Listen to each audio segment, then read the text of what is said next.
Hello नमस्ते स्वागत छ बिनु मगर युट्युब च्यानलमा मेरो सानो युट्युब फ्यामिलीहरुलाई आज म चाहिँ बिनाईको सामानहरु लिएर आएको छैन किनभने हिजो मलाई समय नै मिलेन कि बिनाईको सामानहरुको कुनै सानो भिडियो बनाऊ भन्ने त लागिरहेको थियो तर मैले बनाउन पाएन किनभने म हिजो बजार गएको थिएँ बजार चाहिँ उन कलेक्सन गर्न गएको थिएँ है मेरो यहाँ उनहरु सबै सकिएको कारणले मैले आज भोलि भिडियो पनि कन्टिन्यू हाल्न पाएको छैन धागो चाहिँ मैले के ल्याए त भन्ने कुरा हेरौं ढिला नगरिकन सबैभन्दा सुरुमा चाहिँ वर्धमानको ट्याग लागेको वर्धमान कम्पनीको धागो चाहिँ मैले 1.5 किलो लिएर आएकी छु 1.5 किलोको चाहिँ 500 ग्राम है 500 ग्रामको चाहिँ एउटा स्वेटर रेडी हुन्छ जेन्ट्स स्वेटर एउटा जेन्ट्स स्वेटरको डिमान्ड अथवा अर्डर गर्नु भएको हुनाले मैले चाहिँ यो धागो लिएर आएको थिएँ है मसँग यो कलरको धागो सकेको कारणले लिएर आएको थिएँ त्यसैगरी यो चाहिँ इन्डियन कम्पनी है इन्डियन कम्पनी वर्तमान चाहिँ इन्डियन कम्पनी हो र यिनी चाहिँ यो चाहिँ कफी कलरको यो चाहिँ नेपाली कम्पनीको हो हेर्नुस् कफी कलर ब्ल्याक कलर देखिरहेको छ है कफी कलरको हो यो चाहिँ मैले यति लिएर आएको छु 3 लाछि त्यसपछि यो पनि नेपाली कम्पनीकै हो है कस्तो क्यामेरा टल्केको यो हेर्न सक्नुहुन्छ कस्तो मिठो कलरको छ यसलाई के कलर भन्छ मलाई भन्न पनि आएन है त्यसपछि रह्यो कस्तो येलो कलर देखिरहेको तर यो येलो छैन है क्यामेरामा चाहिँ येलो कलर देखेको छ यो चाहिँ क्रीम कलरको छ तर येलो कलर देखिरहेको छ यो पनि नेपालीकै हो नेपाली कम्पनीकै त्यसपछि यो रहेको छ सबै अब चाहिँ नेपाली कम्पनीकै है त्यसपछि यो भन्दा यो अलि गाढा भएको होला है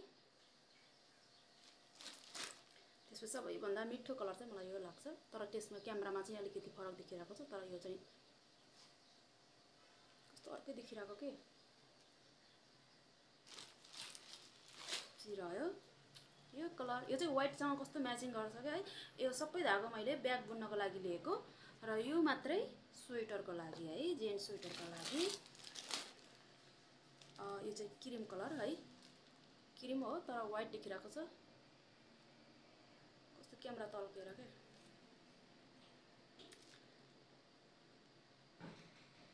यो पनि नेपाली कम्पनीको है यो पनि ब्याग बनाउनलाई हो त्यसपछि यो अलिकति फरक खालको चाहिँ यो सबै नेपाली हो यो रह्यो अघि पनि देखेको थिएँ है त्यसपछि रह्यो सुगा कलरको त्यसपछि यो एउटा यो चाहिँ पिङ्क कलरको है तर कस्तो क्यामेरा तल्केको छ के यो चाहिँ है पिङ्क कलरको यो चाहिँ रेड कलर ब्लू कलर यो चाहिँ ओरेन्ज कलरको हो तर कस्तो तल्केको क्यामेरा यो चाहिँ व्हाइट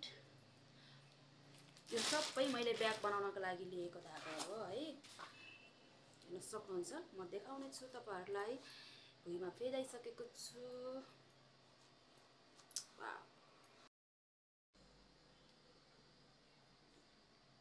कति धेरै लिएर आएको छु के मैले है यो सबै ब्याग अर्डर आएको छ है ब्यागको लागि मैले लिएर आएको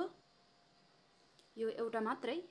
हो स्वेटरको लागि लिएको यो सबै ब्यागको लागि है क्रोसेट ब्यागको अर्डर धेरै आएको हुनाले मैले यो जुन कलर अर्डर गर्नु भएको छ त्यही कलरहरु लिएर आएकी छु मिठो मिठो कलर छ सबै है हेर्नुस् र मैले यो सबै ब्यागको लागि है ब्याग अर्डर आएको हुनाले मैले ब्यागको लागि लिएको यो धागो सबै र लगभग मलाई यो धागो सिद्धाउनमा 1 महिना त पक्कै पनि लाग्छ है 1 महिनासम्म के बन्छ यिनी धागोले कति ब्याग बन्छ है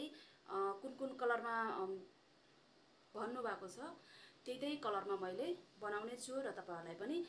के सामानहरु बन्ने छ है। ब्याग बनाएर बचेको धागोहरुले अथवा उनले है, प्रायः जस्तो मान्छेले उन भन्नुहुन्छ तर मैले चाहिँ धागो भन्छु। यो बचेको उनले ब्यागहरु बनाइसकेको उनले के बन्छ त्यो पनि म सबै तपाईहरुलाई देखाउने छु। Bye bye. आजको भिडियो यति नै। नेक्स्ट भिडियोमा चाहिँ हामीले के बन्छ यो धागोले म त्यो सबै देखाउने छु।